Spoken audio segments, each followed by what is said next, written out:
Welcome to the course on medical law. This lecture will be about patenting, therapeutic practices and techniques.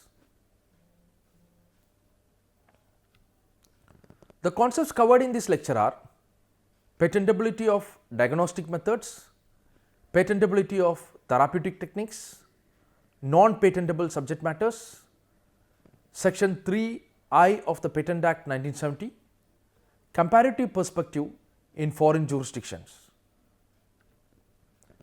The keywords of this lecture are diagnostic methods, therapeutic techniques, TRIPS, patent eligibility, non-patentable subject matters. Diagnostic methods are essential for medical practitioners to acquire information necessary for prevention, detection, treatment and monitoring of diseases and conditions. The progress of medicine and healthcare can be linked to enhancements in the efficacy of diagnostic methods. Article 27 Clause 3 Clause A of the TRIPS agreement, which is part of WTO, grants the member countries the freedom to determine whether patents can be awarded for diagnostic, therapeutic, surgical methods for the treatments of humans or animals. The issue of patentability of techniques of treatment is a highly debated topic on the global scale.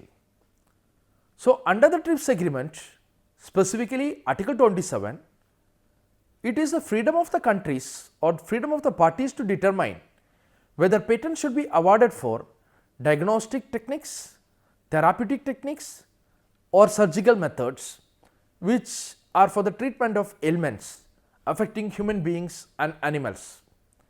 So, this is clearly a flexibility provided under the TRIPS agreement. Let us see what is India's stand with regard to this specific TRIPS flexibility. India has chosen to classify certain processes and related subject matter as non-patentable innovation, taking advantage of the freedom offered under the TRIPS agreement.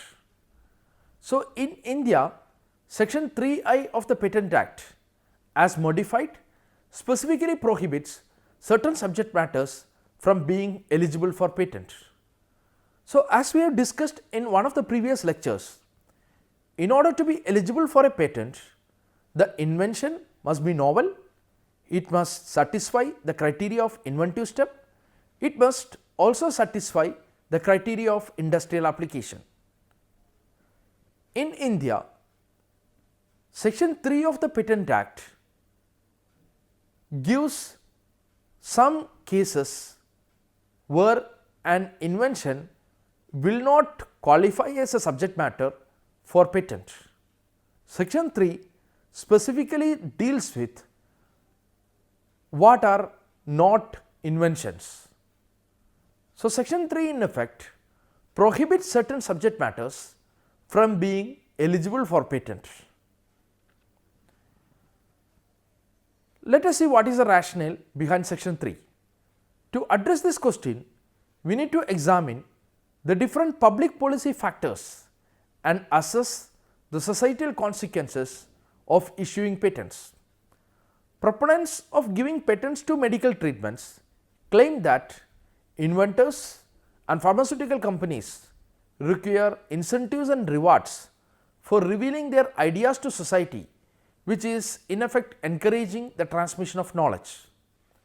So, pharmaceutical businesses argue that whatever incentives are available is not adequate, and they argue for grant of patent monopoly in order to ensure that they will be able to recoup the investment they made for the research and development of new pharmaceutical innovations. So, proponents of this philosophy argue that extended patent terms or complete grant of patent monopoly is essential to meet the requirements of global public health. Nevertheless, an inventor is entitled to royalty or license fee each time a physician carries on his technique. Such a scenario will only serve by discouraging physicians from choosing the course of action or downplaying it in front of the patients, as it requires a lot of expenditure. This will defeat the goal of the invention, which actually is lessening human suffering, particularly in the context of medicine. So, think of a scenario where therapeutic techniques are patented. What will be the effect? Every time the technique is used by a physician, royalty will have to be paid to the patentee. So, this will increase the cost or pharmaceutical care and significantly affect the public health. Patents should not be awarded for another reason. If the patent holder files an infringement claim, the patentee's privacy will be flagrantly violated. Awarding of these patents will simply drive up the already exorbitant cost of healthcare, and worldwide objective should be to lower the healthcare cost and promote access to it for all socio-economic groups. Now, let us see Section 3I of the Patent Act. Section 3I states that any process for medicinal, surgical, curative, prophylactic, diagnostic, therapeutic or other treatment of human beings, or any process for a similar treatment of animals to render them free of a disease or to increase their economic value or that of their products, are not inventions within the meaning of the Act. So, as I explained earlier, Section 3 prescribes what are not inventions. So, if it is not an invention within the meaning of the Act, it does not qualify for a patent. So, these are specific exclusions given under Section 3, which will render them non-patentable subject matters under India's patent law. Now, let us see the interpretation of Section 3I. The term diagnostic as used in Section 3I should be interpreted in conjunction with other terms in the section and understood within the framework of the intended definition. The use of the term diagnostic alongside words such as medicinal and surgical clearly refer to modes of treatment, implies that diagnostic should be understood as the process of finding diseases or abnormalities in order to treat subjects. Interesting part is Section 3 specifically uses the word diagnostic. So, what is the meaning of the word diagnostic? Is it identifying the disease? Is it just a screening technique, or is it a method of treatment? Because this determines, or the meaning you denote will determine the effect of Section 3. What is excluded from patentability is diagnostic techniques. So, as we see here, diagnostic should be understood as the process of finding diseases or abnormalities in order to treat the subjects. So, what is not patentable? Inventions pertaining to surgical processes are not patentable. So, those are which involves combining of tissues or surgical isolation of bone marrow, tissue or skin from the body. So, these are all surgical processes. Surgical processes are unpatentable subject matter. So, if it is patentable, then the problem is there will be monopoly rights over the surgical process, which will detrimentally affect access to affordable health care. Thus, surgical process is an excluded subject matter under Section 3. So, processes such as combining of tissues, surgical isolation of bone marrow, tissue or skin from the body, even if an innovative method of doing this surgical process is identified or invented, but still it will not be a patentable subject matter under the Indian Patent Act. Similarly, inventions involving therapeutic methods such as those related to the use of drug and dosage or combination vaccination, these are all non-patentable subject matters. Similarly, inventions pertaining to diagnostic procedures, for example, identifying liver fibrosis in a human subject by acquiring blood sample from a suspected individual. So, these are all diagnostic procedures which are not patentable under section 3. Now, let us see what is the difference between method of diagnosis and detection. According to the Manual of Patent Office Practice and Procedure, diagnosis refers to the process of determining nature of medical ailment by examining its history, symptoms and conducting tests. So, diagnosis has a methodology. When a medical practitioner undertakes diagnosis, he follows through a procedure. The determination of individuals' overall physical condition, such as a thorough fitness test, is regarded to be diagnostic. So, as per the Manual of Patent Office Practice and Procedure, diagnosis means that it is a process of determining the nature of a medical ailment. So, how will you examine the nature of a medical ailment? For which the history of the patient needs to be examined, the symptoms has to be identified and some test has to be conducted. So, all this becomes part of the diagnosis procedure. Diagnostic techniques are designed to determine if a disease is present or not and are crucial for making therapy choices in individuals who exhibit symptoms. So, these are actually designed to identify the disease in order to see whether the disease is present or not. If the disease is present, then the diagnostic techniques will help the doctor in identifying or making therapy choices. Section 3I of the Act does not include detection tests. Detection tests aim to identify early signs or risk factors of a disease that may never actually develop, and they only serve as markers of susceptibility in healthy individuals. So, if you take an example of a detection test, it is aimed at identifying early signs or risk factors associated with a disease which may not have even developed. So, this only serves as a marker of susceptibility in healthy individuals, which is not covered in section 3I. Detection tests are used for predicting the progression of the disease rather than diagnosing it in individuals who are already affected. It is important to distinguish between detection tests such as those used for screening, prognosis methods that assess the course of disease, as they are fundamentally distinct from diagnostic procedures used for treatment. So, diagnostic procedure actually leads to the identification of a disease and helps the doctor or the medical practitioner in making an informed choice as the type of therapy that needs to be used to cure the disease. So, that is the purpose of diagnostic procedure. So, what is excluded under section 3 is diagnostic procedure and not normal detection tests. Now, let us see one case, Chinese University of Hong Kong versus Assistant Controller of Patents and Designs, which is a very recent case, 2023 decision from the Madras High Court.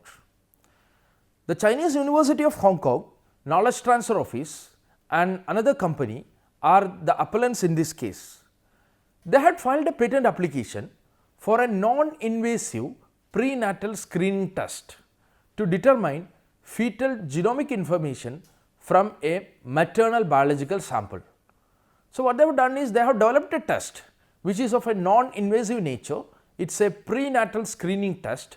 The purpose of this screening test is to determine the fetal genomic information from the maternal biological sample. So, sample will be taken from the mother in order to identify the genomic information of the fetus.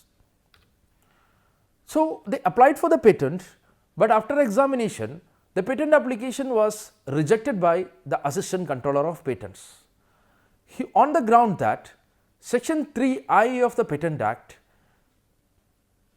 provides exclusion for diagnostic procedure. So, under section 3I, diagnostic procedure is not eligible for a patent. So, on this ground, the patent application was rejected by the controller. So, now the case was taken before the High Court. So, now let us see what are the arguments for the appellants. So, appellants is the university as well as the company who has developed the screening test. The appellants contended that since their test method does not identify a patient's illness, it is not a diagnostic technique. They argued that interpretation of section 3I should limit to the term diagnostic to in vivo diagnosis and exclude procedures used in vitro. So, their argument is fundamentally this, that whatever we have developed is not a diagnostic technique, it is only a detection test, because it does not identify a patient's illness. And they also makes this argument that the exclusion provided for diagnostic techniques under section 3I should be limited to those which are in vivo diagnosis, and procedures such as in vitro should be excluded. The Manual of Patent Office Procedure 2010 makes a distinction between in vivo and in vitro diagnosis, as which was cited by the appellants. The assistant controller argued that method's diagnostic nature was asserted throughout the whole specification. So, on behalf of the respondent, it was argued that the method which is claimed in the patent specification asserts the nature of a diagnostic kit, which is prima facie ineligible for patent protection under the India's Patent Act. They contended that the word diagnostic is not restricted to in vivo diagnosis as given in section 3I, and that the phrase process suggests that all steps in the diagnostic procedure should be considered as a diagnostic procedure. So, the argument was raised that the claimed kit, which is explained in detail in the patent specification, is actually a diagnostic test.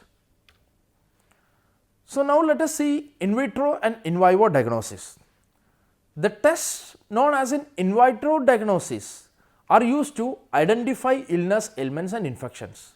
So, in vitro diagnosis are used to identify illness, ailments and infections. The term in vitro means that in glass, denoting that these tests are usually carried out in test tubes or a related apparatus, whereas in vivo testing is carried out within the body. So, healthcare facilities, labs and even homes can take in vitro tests. Actual tests can be run on a range of devices from simple handheld test to intricate laboratory apparatus. Now, let us see the decision of Madras High Court.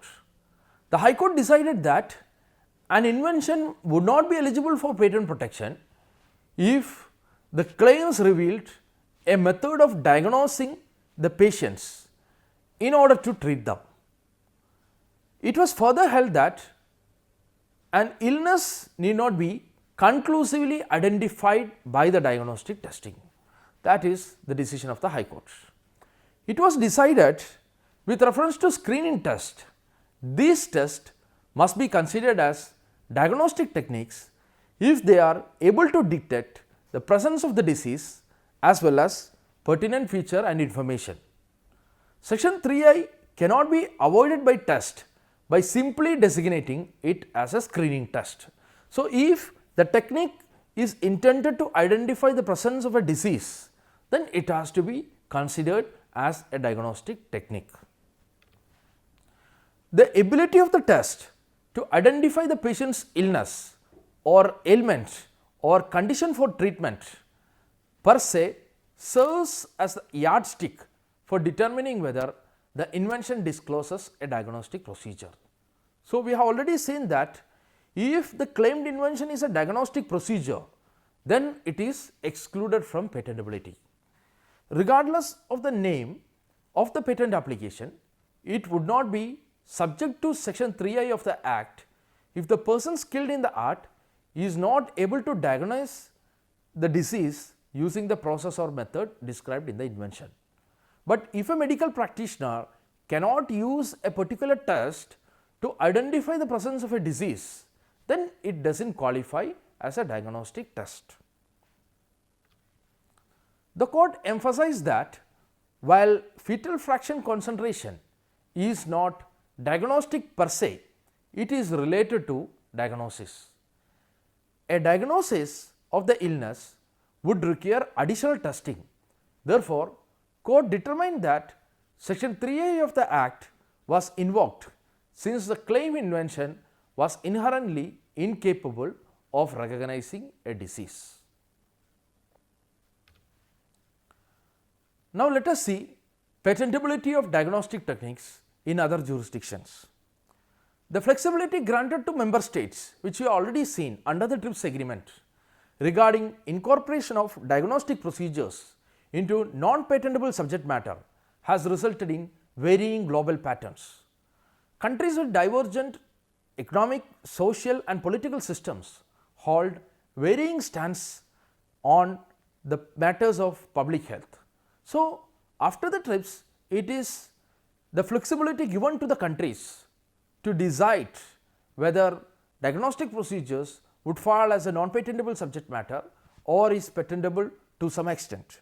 So, many of the developing countries and underdeveloped countries has used this flexibility and kept diagnostic procedures as an excluded subject matter from patentability. So, now let us see a comparative perspective of different jurisdictions, starting with United States. In US, a patent can be obtained for any new and useful process, machine, manufacture or composition of matter as given in 35 United States Code section 101 of the Patent Act. However, claims pertaining to law of nature, natural phenomena and abstract ideas are not allowed by judicial exceptions. So, as such, even any useful process, machine, manufacture or composition of matter becomes patentable under the US law. However, there is an exclusion with regard to laws of nature, natural phenomena or abstract ideas. So, if whatever is claimed is on the basis of laws of nature, then it may become unpatentable or ineligible for patent in the United States. But at the same time, if it is something new and a useful process, even if it is for a diagnostic purpose, then it becomes patentable under the US law. The patent eligibility of diagnostic methods has received significant court scrutiny in the United States. The Supreme Court, in the well-known decision of Mayo Collaborative Services versus Prometheus Laboratories, held that it is not possible to get a patent for natural laws and their practical implementation. In order to be eligible for a patent, a claimed invention must possess additional characteristics that introduce novel aspects to the natural event. So, in Mayo versus Prometheus, which is a well-known decision, the claimed invention was actually based on natural laws, even though it is for a diagnostic purpose, and the invention in effect claimed the practical implementation of natural law. So, because of this, the court held that it is not patentable. So, in order to be eligible for patent, the claimed invention should possess some additional characteristics that will introduce novel aspects to a natural event. Now, let us see another jurisdiction, Canada. Although obtaining a patent for a diagnostic method in US is difficult due to the well-known Mayo decision, other countries, especially Canada, have shown their readiness to acknowledge the patentability of diagnostic techniques. In Canada, Patent Appeal Board has recently affirmed the diagnostic method might be eligible for patent if the method incorporates physical mechanisms for measurement rather than being solely based on a mental process. If it is something more than a mental process and incorporate a physical mechanism, then it could be patentable in some jurisdictions like Canada. Now, let us see European Union. According to Article 53C of the European Patent Convention, the European Patent Office specifically prohibits patenting methods for treating human or animal body through surgery or therapy, as well as diagnostic methods performed on human body or animal body. However, this restriction is not applicable to products such as substances or compositions that are intended for use in these methods. So, as such, under the European Patent Convention, patenting of methods for treating human or animal body, whether it is through surgery, therapy, as well as diagnostic methods, are non-patentable. In Australia, diagnostic procedures are not prohibited from patenting under the patent law. Patents are granted for inventions that are product of deliberate human endeavor and do not arise naturally. So, those who are products of deliberate human endeavor, it becomes patentable in Australia. The patentability of diagnostic procedures was affirmed by the Federal Court of Australia in case of Ariosa Diagnostics versus Sequenom in 2021. The subject of examination was a technique for non-invasive prenatal blood testing. Given that the testing procedure was a deliberate process for identification rather than a naturally occurring phenomenon, the court determined that the innovation in question had economic value and practical usefulness, thereby making it eligible for patent. So, the testing procedure, as it is a deliberate process for identification and it is not just a natural phenomenon, the court felt that the innovation in question also has economic value and practical usefulness, and because of these reasons it is eligible for patent. To conclude, diagnostic methods play a key role in both patient care and medical research.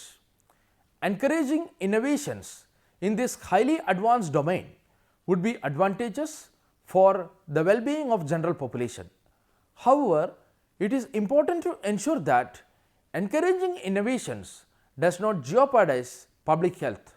An equilibrium must be achieved. The references of this lecture can be seen here. Thank you very much for listening to this lecture. I hope you are enjoying the course.